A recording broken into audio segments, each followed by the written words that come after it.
पिछले साल मेरे पास 3 ऐसे बच्चे थे जो 60 to 70% मार्क्स ही लाते थे। को लगता था कि इतने आ गए, बोर्ड्स में भी 80s आ गए, ठीक है, बट एक्चुअल स्कोर उन्होंने कितना किया?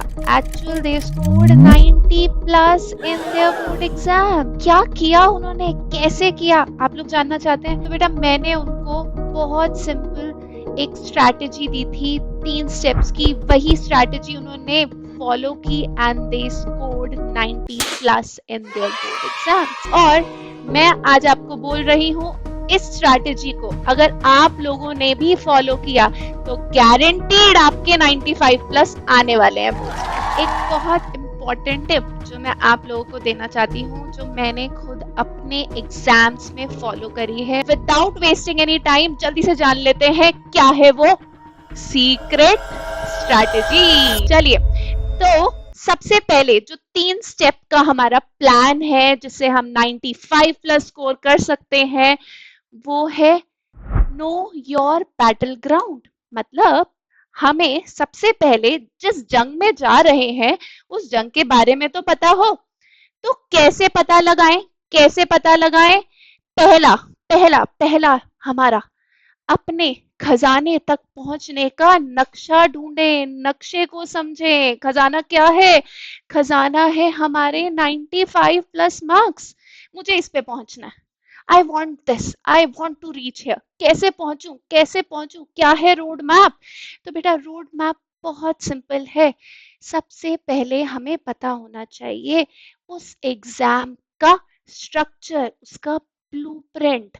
तो आप लोगों के लिए मैंने वो ब्लूप्रिंट यहाँ पे दे दिया है। वो ब्लूप्रिंट क्या है कि सीबीएसई ने आपके साइंस के पेपर को 3 सेक्शंस में डिवाइड किया है। Section A, B and C. A is your biology, B is your chemistry, C is your physics. अब जिससे एक क्लैरिटी तो हो गई कि बायो की वेटेज सबसे ज्यादा है 30 मार्क्स, राइट?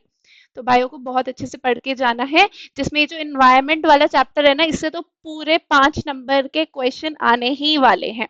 सेम केमिस्ट्री में मेटल्स एंड नॉन मेटल्स बहुत इंपॉर्टेंट है, 8 से 9 नंबर आएगा। यहाँ पे भी लाइट, ह्यूमन आई, इन सब की ऑलमोस्ट इक्वल वेटेज है।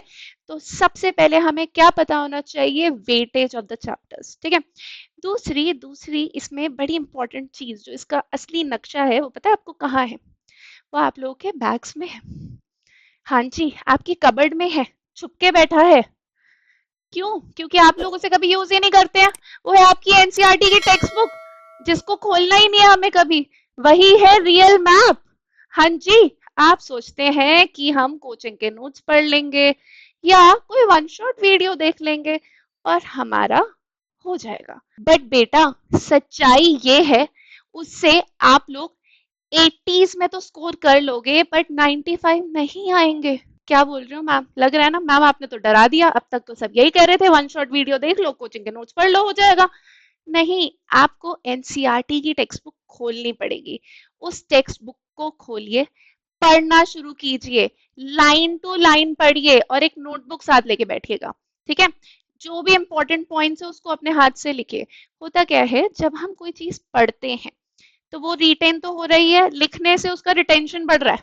यस, तो एग्जाम में लिखते हुए डर नहीं लगेगा और साथ साथ रिटन प्रैक्टिस भी हो जाएगी। पेपर तो लिख के आना है ना, ओरल पेपर तो नहीं है, या सुन के तो हो नहीं जाएगा, ऐसा सुनते रहो और पेपर में लिखाएंगे।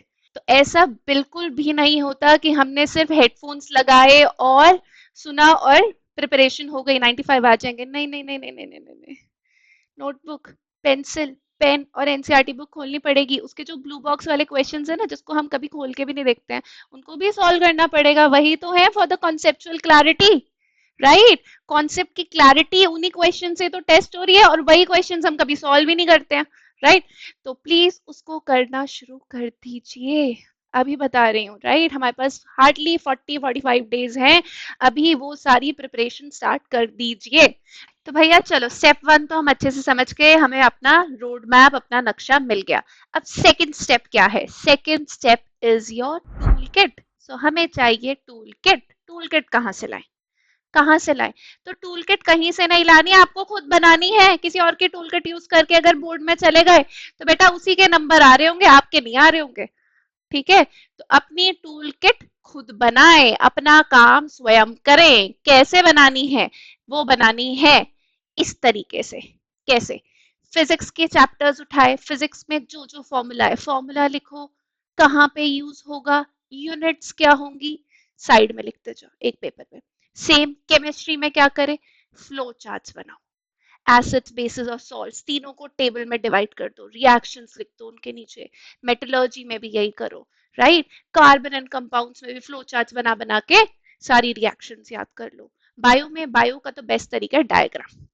डायग्राम से जब हमने पढ़ना शुरू कर दिया ना, तो बेटा थ्योरी भी लिख देंगे, डायग्राम की लेबलिंग भी कर देंगे और डायग्राम बोर्ड में बना के भी आ जाएंगे, right? So this is your tool kit. ये टूल किट जैसे आप एनसीईआरटी पढ़ रहे होगे साथ साथ बनती जानी चाहिए आपकी। क्योंकि बेटा देखो 40-45 दिन है हमारे पास, अगर बोर्ड के टाइम पे टूल किट बनाने बैठोगे तो कैसे होगा? अभी जब एनसीईआरटी खोल ही ली है तो टूल किट भी साथ ही साथ बना लो ना, ठीक है? तो सेकंड स्टेप क्लियर हो गया। अब तीसरा स्टेप जो सबसे ज्यादा इम्पोर्टेंट है, क्योंकि यही एक स्टेप है जो अगर आपके प्री बोर्ड्स में 80s होंगे तो वो 10-15 नंबर बढ़ा के आपके 95 ले आएगा, है ना? क्या है वो है बेटा सर्जिकल स्ट्राइक। अब आप बोलोगे मैम यहाँ कहाँ से आ गई सर्जिकल स्ट्राइक, राइट? तो देखिए होता क्या है, सर्जिकल स्ट्राइक में भी हमारे जो एयर पायलट्स, फाइटर पायलट्स होते हैं वो क्या करते हैं, एक लिमिटेड टाइम में उन्हें क्या करना होता है, एयर स्ट्राइक करके वापस आना होता है ना? अब इस एयर स्ट्राइक को करने के लिए वो कितनी प्रैक्टिस करते होंगे, तभी तो 15 मिनट में वापस आ जाते होंगे, राइट? तो आपका एग्जाम भी वैसा ही तो है, 3 घंटे का पेपर है, एम क्या है, 95, 100। एम मेरा ये है मेरा ट्रेजर, मुझे यहाँ तक पहुंचना है। तो प्रैक्टिस भी तो उसी हिसाब से करेंगे, और तो वो प्रैक्टिस है 3 घंटा, 3 आवर्स एक जगह पर बैठकर मॉक पेपर्स करना, सैम्पल पेपर सॉल्व करना, राइट? सैम्पल पेपर सॉल्व करने से क्या होगा, एक तो स्पीड का पता चलता रहेगा, ठीक है, कि हम क्या 3 घंटे में पेपर खत्म कर पा रहे हैं, है ना? दूसरा दूसरा क्या होगा, ये भी पता चलेगा कि मुझे ज्यादा टाइम किन क्वेश्चंस में लगता है, ऑब्जेक्टिव में लगता है, लॉन्ग में लगता है, किस में लगता है। अगर लॉन्ग में लग रहा है तो मैं लॉन्ग आंसर की प्रैक्टिस करूंगी, है ना? अभी से प्रैक्टिस करूंगी तभी तो 95 स्कोर करके आऊंगी। बोर्ड के 7 दिन में कैसे हो जाएगा? बताइए, होगा या नहीं होगा? नहीं होगा, राइट? तो ये वाली प्रैक्टिस सबसे ज्यादा जरूरी है, जिसमें हमें कम से कम 5 sample papers, 5 sample papers in a 3 hour limit time solve करने हैं। एकदम ऑनेस्टली करना, और चेकिंग भी बहुत ऑनेस्टली होनी चाहिए, क्योंकि ऐसा नहीं होना चाहिए कि मैम हमें लग रहा था इसका सी भी हो सकता है, डी भी हो सकता है, तो मैंने डी भी मार्क कर दिया, सी भी कर दिया और मार्क्स दे दिए खुद को पूरे। बोर्ड में नहीं होगा ऐसा। सी किया है तो सी के ही मिलेंगे, डी के नहीं मिलेंगे, राइट? समझ रहे हैं? तो ऑनेस्टली पेपर को चेक भी करना है और टाइम लिमिट में करना है। फाइन। तो अगर आपने ये तीनों स्टेप्स अच्छे से फॉलो किए तो मैं बता रही हूँ, गारंटीड आपके 95 प्लस आएंगे ही आएंगे, कोई रोक ही नहीं सकता उसके बाद तो। अब एक बहुत इंपॉर्टेंट टिप जो मैं आप लोगों को देना चाहती हूँ, जो मैंने खुद अपने एग्जाम्स में फॉलो करी है और मुझे उससे रियली बहुत फायदा हुआ। तो हम क्या करते थे अपने टाइम पे, लाइक जब भी बोर्ड एग्जाम होता था, तो जैसे अगर मेरा एग्जाम है फेब्रवरी में, तो मैं ना जनवरी से या यूजुअली दिसंबर से ही एक पेन पकड़ लेती थी और उस पेन की एक्स्ट्रा रिफिल्स लेके रख लेती थी, और उसी पेन से ही सारी प्रैक्टिस करती थी, नोट्स उसी से बनाती थी, पेपर प्रैक्टिस उसी से करती थी। सो वो मेरा पेन मेरा बेस्ट फ्रेंड बन जाता था। समझ रहे हो? क्योंकि क्या होता है ना, जब हम सेम पेन से ही प्रैक्टिस कर रहे हैं तो हमारे हाथ में उसकी ग्रिप सेट हो जाती है, राइट? और क्या होता है, हमें उससे लिखने की आदत है तो हमारी स्पीड भी मेंटेन्ड रहती है, क्योंकि अगर आप एकदम से एग्जाम में कोई न्यू पेन लेके जाओगे तो पहले तो वो पेन आपके हाथ में सेट होगा, देन आप उससे लिखोगे तो स्पीड धीरे धीरे धीरे धीरे बनेगी।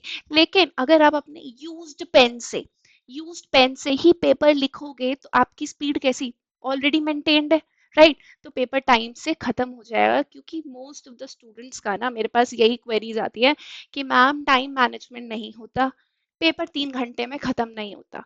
तो उसको करने का यही तरीका है, एक तो टेस्ट प्रैक्टिस तो करेंगे ही, हम मॉक पेपर्स तो करेंगे ही 3 घंटे में। दूसरा, अपना एक पेन उठा लीजिए और उसी पेन से ही अब लिखना शुरू कर दीजिए, उसके बहुत सारे एक्स्ट्रा रिफिल्स ले लीजिए और बोर्ड का पेपर उसी पेन से लिख के आएंगे। चाहे 2-3 ले लीजिए, 2 रख लीजिए, अगर आपको लगता है कि उस दिन अगर वो मेरा पेन चलना बंद हो गया तो मैं क्या करूंगी, राइट। तो 2 पेन ले लीजिए और ऑल्टरनेट उन्हीं पे ही अपनी हाथ की ग्रिप सेट कर लीजिए, राइट। ठीक है। सो ये एक मेरी पर्सनल टिप थी आप सबके लिए। और if you want more tips and tricks for your science board exam, subscribe to our channel. Bye bye.